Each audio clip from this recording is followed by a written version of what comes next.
Question number 5 matrix का जो है विविध प्रश्नावली का क्वेश्चन नंबर 5 हम लोग देखते हैं।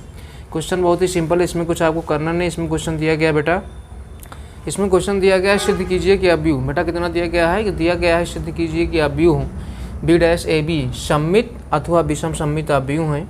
यदि ए सममित अथवा विषम सममित अव्यूह हो तो उस कंडीशन में आपका क्या होगा। तो इस कंडीशन में देखिए आप क्या करेंगे बेटा, सबसे पहले हम लोग क्या करेंगे, तो सबसे पहले यहाँ पे आप लिखेंगे कि ए लिखेंगे, आप लिखेंगे ए सममित अव्यूह है, ए सममित अव्यूह है। तो उस कंडीशन में क्या होगा बेटा, तो उस कंडीशन में ए डैश इज इक्वल टू आपका ए हो जाएगा। यानी बेटा स्थिति क्या आपकी होगी, यानी कि जब आप ए का ए सममित अव्यूह है तो उस कंडीशन में ए डैश इज इक्वल टू ए होगा। और आपको सिद्ध करना है, यहाँ पे आप लिखेंगे कि सिद्ध करना है, क्या सिद्ध करना है आपको, तो बेटा आप सिद्ध करेंगे, यहाँ पे आप सिद्ध कर देंगे बी डैश ए बी, उसके बाद dash is equal to B dash A B.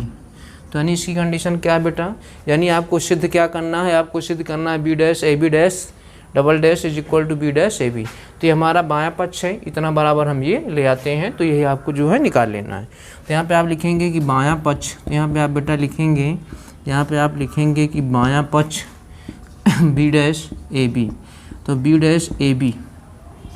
तो यहाँ से आपको क्या मिल जाएगा, यहाँ पे आप देखिए, तो इस कंडीशन में बेटा आपको क्या मिल जाएगा, इसको आप लिख सकते हैं, यहाँ पे मंझला ब्रैकेट आप कर देंगे। तो यहाँ पे इस कंडीशन में आपको मिल जाएगा कि बी डैश, उसके बाद हो गया बेटा ए बी डैश आपका हो गया, यहाँ पे कितना हो गया बेटा, यहाँ पे आपका ए बी डैश हो गया। तो बेटा इस कंडीशन में यानी कंडीशन आपकी क्या होगी, यहाँ से आपको मिल जाएगा बी डैश, अर्थात यहाँ पे आपका बी डैश हो गया। उसके बाद इसको आप अलग अलग दोनों को कर देंगे यहाँ पे, अर्थात B dash A B dash, अर्थात बी डैश और ए बी हो गया, ये आपका बी हो गया, उसके बाद ए बी, अर्थात आपका इतना मिल गया। अब इस कंडीशन बेटा हम लोग क्या करेंगे, तो बेटा चलिए आगे हम लोग देखते हैं, तो इसकी कंडीशन क्या होगी। तो इसको हम लोग क्या करेंगे यहाँ पे, इसके बाद आपका ये क्या हो जाएगा, ये आपका हो जाएगा, इसको आप लोग करेंगे, हम लोग यहाँ पे करेंगे ए बी, आपका हो जाएगा ए बी डैश, उसके बाद आपका कितना हो जाएगा बेटा, ये आपका हो जाएगा बी डैश और डबल डैश। तो बेटा आप जानते हैं कि A dash double dash is equal to आपका ए होता है, इसलिए आपका हो जाएगा बी डैश, उसके बाद ए डैश हो गया बेटा, ये इसके स्थान पे हम लोगों का बी मिल गया, हम लोगों को बेटा क्या मिल गया, बी मिल गया। अब इस कंडीशन में हमें निकालना क्या है बेटा, तो हमें निकालना क्या है, हमें यहाँ पे निकालना क्या है, तो हमें यहाँ पे निकालना है ए डैश। ए डैश की कंडीशन में बेटा क्या था, अब ए डैश की कंडीशन में हमारा क्या था, ए डैश इज इक्वल टू, हमने आपको बताया था ए डैश इज इक्वल टू ए था, तो आपको हो जाएगा बी डैश, और ए डैश के स्थान पे ए हो गया, उसके बाद आपका ये बी हो गया, तो अर्थात यहाँ से आपको मिल गया बी डैश, उसके बाद ए बी हो गया। यानी कंडीशन क्या थी कि हमारा ये वैल्यू बराबर इसके। तो यहाँ से आप लिख देंगे कि बायां पक्ष जो आपका है क्या है बेटा, यहाँ पे आप लिख देंगे कि बायां पक्ष बराबर बेटा किसके हो गया, तो बायां पक्ष बराबर हो गया आपका दायां पक्ष। तो बेटा इसको नोट कर लीजिए। तो सेकंड पोर्शन इसमें हम लोग चलते हैं, इसको आप नोट कर लीजिए।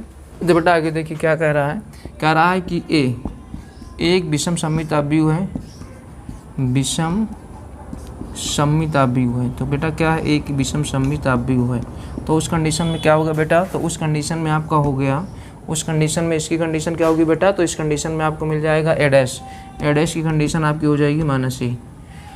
तो यहाँ से हम लोग क्या चलेंगे, इसको देखिए हम क्या करेंगे, तो आपका हो जाएगा B dash A B dash is equal to आपका हो जाएगा minus B dash A B, अर्थात minus B dash A B आपको निकालना है। अर्थात इस कंडीशन में हमको निकालना है कि minus B dash A B, अर्थात ये हमको निकालना है। तो बेटा बायां पक्ष हमारा ये है, बायां पक्ष हमारा ये है, तो यहाँ पे आप लिखेंगे बायां पक्ष, इसी को आप बायां पक्ष ले लीजिए, ये आपका दायां पक्ष है, इतना बराबर ये लाना है। तो यहाँ से आपको हो गया बी डैश, उसके बाद बेटा ए बी डैश आपका हो गया यहाँ पे। चलिए हम लोग इस साइड में कर देते हैं, तो यहाँ से हमें क्या मिलेगा, तो यहाँ से आपको मिल जाएगा, इसको बेटा कर देंगे कि ए बी डैश, क्या करेंगे बेटा, ए बी डैश कर देंगे, उसके बाद अगला ब्रैकेट में अगले में कर देंगे आप बी डैश हो गया बेटा, यहाँ पे बी डैश हो गया यहाँ पे। तो इस कंडीशन में हमें बेटा क्या मिल जाएगा, आपका हो जाएगा बी डैश ए डैश हो गया बेटा। उसके बाद ये हमने अभी आपको बताया कि बी डैश और डैश इज इक्वल टू आपका बी होगा, तो इस कंडीशन में इसका आपका बी हो गया।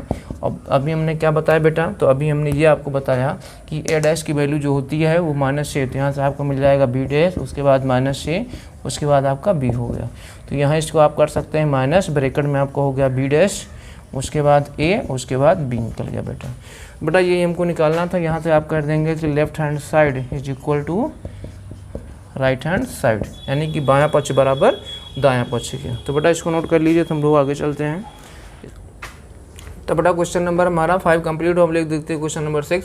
तो इसमें कह रहा है x, y तथा z के मानों को ज्ञात कीजिए। यदि अभी a का मान इतना दिया गया तो समीकरण a dash is equal to i को संतुष्ट करता है। तो इसमें आपको x, y, z की वैल्यू फाइंड करनी है। तो हम लोग क्या करेंगे बेटा, इसमें जो है x, y की वैल्यू फाइंड करनी है। तो सबसे पहले a की वैल्यू कितनी दी गई है, तो एक वैल्यू दिया गया 0 हो गया, 2x हो गया, उसके बाद z हो गया बेटा, उसके बाद x हो गया बेटा, उसके बाद y हो गया, उसके बाद माइनस z हो गया बेटा। यहाँ पे x है बेटा, माइनस y है बेटा, उसके बाद बेटा कितना z है यहाँ पे।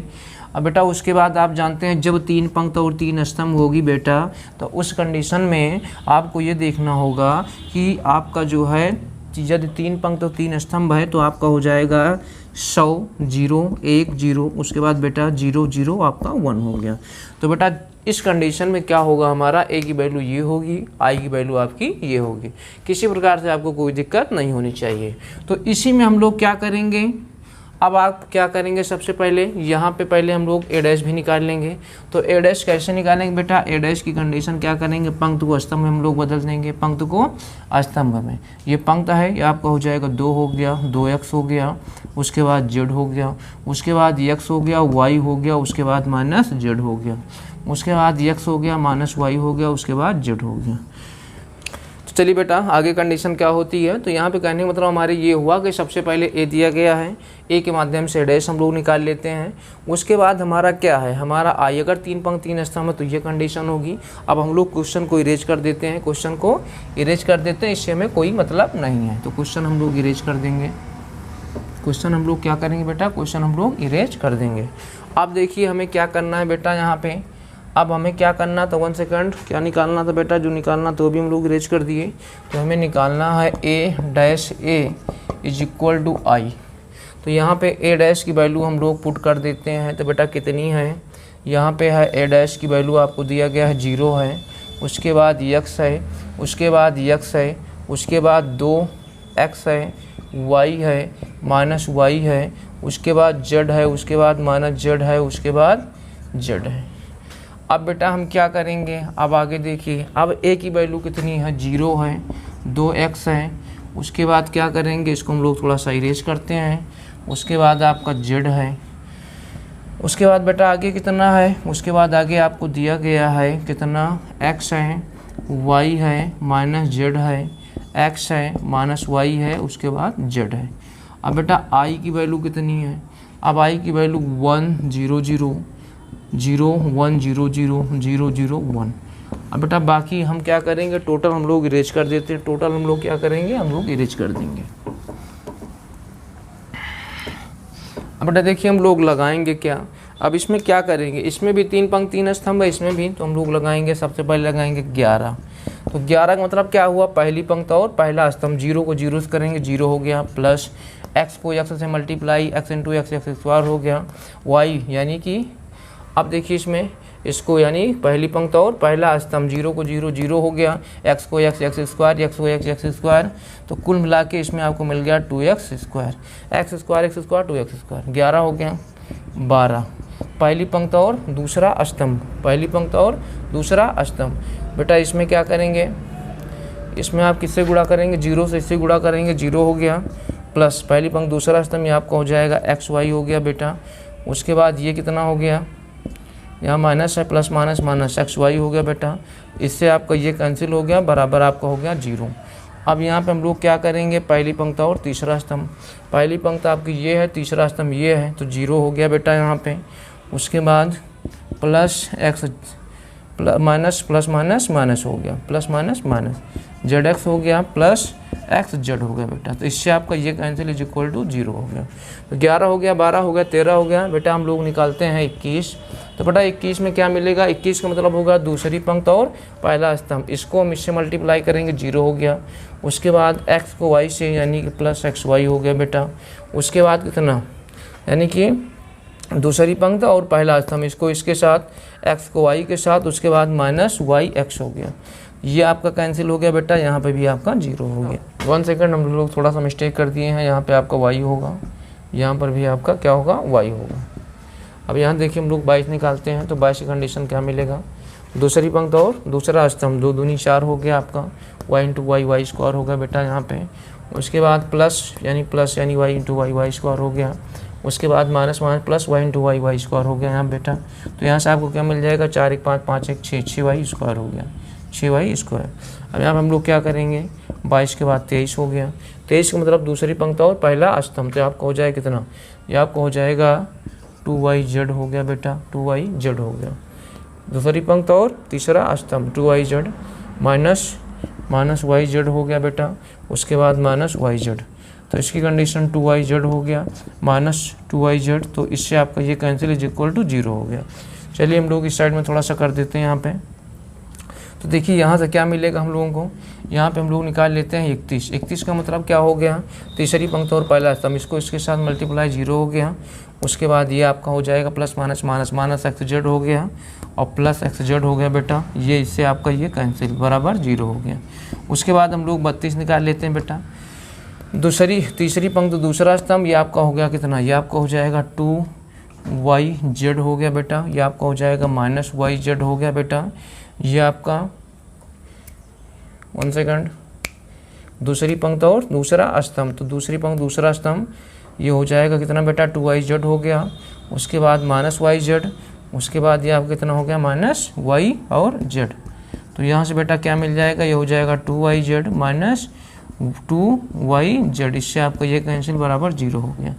तो बेटा आगे करेंगे हम लोग 33 कंडीशन क्या होगा, तीसरी पंक्ति और तीसरा स्तंभ, तो आपको हो जाएगा z स्क्वायर हो गया बेटा यहाँ पे। उसके बाद माइनस प्लस हो गया, प्लस z स्क्वायर, ये भी हो गया, ये भी प्लस z स्क्वायर हो गया, तो यहाँ पे आपको हो जाएगा 3z स्क्वायर। अब चलिए हम लोग इसको क्या करेंगे, एक सांचे में डाल देते हैं यहीं पर। इसको हम लोग थोड़ा सा इरेज करते हैं बेटा यहीं पर इसको। तो यहाँ से आपको मिलेगा, यहाँ पे आप लिखेंगे, ये हो गया 2x स्क्वायर हो गया। उसके बाद 0 हो गया बेटा, उसके बाद 0 हो गया बेटा। उसके बाद 21 की वैल्यू 0 हो गई बेटा, 22 की वैल्यू 6y स्क्वायर हो गई बेटा। उसके बाद 0, उसके बाद 0 हो गया बेटा, उसके बाद 0 हो गया बेटा। उसके बाद 3z स्क्वायर हो गया बेटा। अब इस साइड में हम लोगों को क्या था, 1 0 0 था बेटा, 0 1 0 था, 0 0 1 था बेटा। अब इसको हम लोग नीचे इरेज करते हैं यहीं पर, कोई दिक्कत नहीं होनी चाहिए।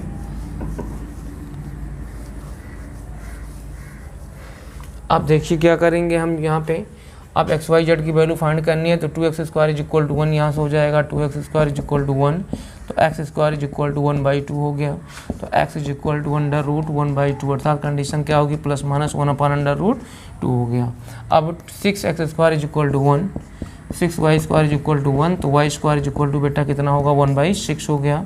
तो यहाँ से y बराबर हो गया अंडर रूट 1/6, बाहर निकालेंगे प्लस माइनस 1/6 हो गया। अब आगे देखिए हम लोग क्या निकालते हैं, हम लोग निकालते हैं z की वैल्यू, तो 3z square is equal to 1 हो गया। तो z square is equal to बेटा कितना, 3 आपका डिवाइड में होगा तो 1/3 हो गया। तो z यहाँ से ऊपर घटाएंगे अंडर रूट लगेगा तो 1/3 हो गया। अब इसका आपका कितना हो गया, तो z equal two plus minus 1/√3 हो गया। तो बेटा यही हम लोगों को निकालना था। किसी प्रकार से आपको कोई दिक्कत नहीं होनी चाहिए, किसी प्रकार से कोई दिक्कत आपको नहीं होनी चाहिए। तो आज के लिए इतना काफ़ी है। नेक्स्ट डे हम लोग मिलते हैं नेक्स्ट वीडियो में। कोई दिक्कत होगी तो कमेंट्स कर देना।